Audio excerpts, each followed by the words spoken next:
Hey everyone, welcome to today's Explainer. We're jumping right into Week 10, Pillars of Democracy. We're looking at civic education today, specifically those fundamental structures that keep a society running. We're going to use a very literal structural metaphor here. Think of a massive, beautiful building, maybe one of those towering structures in Lagos or Abuja. What keeps it standing tall? Well, that's exactly the concept we're applying to government today. And just to prove we're giving you the exact facts you need for your exams, here are the actual textbook pages we're decoding into a visual study guide. These are directly from your junior secondary school's civic education notes, pages 46 through 48. We aren't adding any fluff. We're just taking this crucial information and structuring it so it sticks in your memory for good. Okay, let's take a quick look at our roadmap. We'll hit our learning objectives, define the meaning of these democratic pillars, list the 8 basic structures, break them down into 2 core sections, and finally, test your knowledge. All right, Section 1, Learning Objectives. Here is what you need to know. By the end of this explainer, you need to be fully equipped to do 2 specific things. First, explain what the pillars of democracy are in your own words. And second, list them out accurately. If you can do those 2 things, you've absolutely mastered Week 10. So let's get to work. Moving on to Section 2, Meaning of Democratic Pillars. This is the foundation. Unit 1 defines our core concept using some very specific words, guidelines, factors, and agents. This shows us that we're not just talking about abstract ideas here. They are active guidelines and practical agents that are absolutely essential for the system to run effectively. It's kind of like how a school has guidelines and agents like your principal and teachers to keep it running smoothly. A democracy has these pillars. The really crucial point is this architectural metaphor straight from the text. These pillars are like support that keeps a democratic system running. Just like a physical building, think of your school building or your house. If you remove the supporting pillars, the roof caves in, right? Well, a democracy is the exact same way. Without its specific support system, it literally collapses. Section 3, the 8 basic pillars. Let's check out the master list.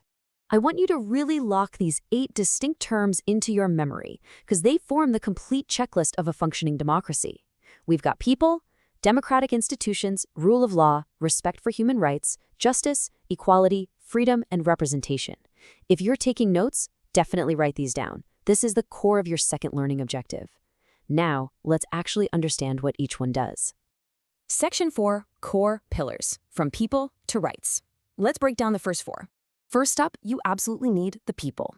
The notes describe them as the agents concerned who choose leaders to rule upon them. Think about it. Without Nigerian citizens voting, there is no democracy in Nigeria, right? The people are literally the starting point. Second, you need democratic institutions. The text specifically mentions political parties and pressure groups, like a labor union, for example. Their function is to ensure a stable democratic system. They basically organize the people's choices. Now, the relationship between our next 2 pillars is pretty brilliant. We have rule of law and justice. The rule of law is the evidence of law, governing citizens. It ensures equality before the law and makes sure absolutely no one is above it. Whether you're a student, a teacher, or a state governor, the traffic laws, for instance, apply to you equally. Then we have justice. Justice is what happens when that rule of law is applied correctly. It ensures people are protected and treated fairly as directed by the law. So the law is the rule, and justice is the fair outcome of that rule. And that brings us to our 4th pillar, respect for human rights. Because the people make up the democratic system and have inherent rights, respecting those rights is vital. In fact, the text makes this incredibly powerful definitive statement. If people's rights aren't respected, then it is no longer a democracy. That's a non-negotiable requirement.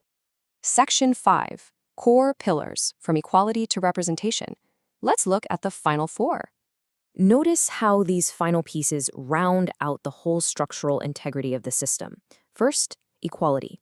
In a democracy, everyone is equal irrespective of age, status, sex, religion, or language. Whether you speak Hausa, Igbo, Yoruba, whether you're male or female, rich or poor, you are equal in the system. Next is freedom. This pillar ensures people have freedom of religion, whether you go to a mosque on Friday or a church on Sunday, as well as freedom of speech and movement across the country. And finally, representation. This ensures citizens have the right to choose who represents or leads them without being manipulated. Just like you'd freely choose a class captain to represent your class, citizens must be able to choose their leaders freely. Section 6. Test your knowledge. The exercise. We've covered the material, so let's test your active recall with the exact exercise from page 48.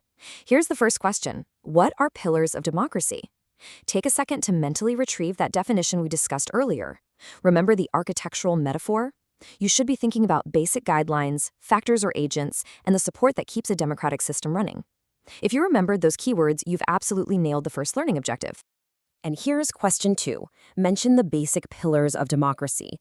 As a final challenge, can you list all 8 of those support structures from memory?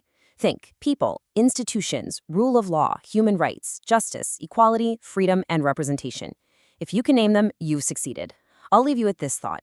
If one of these 8 pillars in your own community started to crack, how long do you think the roof of democracy could stay up before you'd need to repair it? Keep observing the world around you, focused learners, and I'll catch you in the next explainer.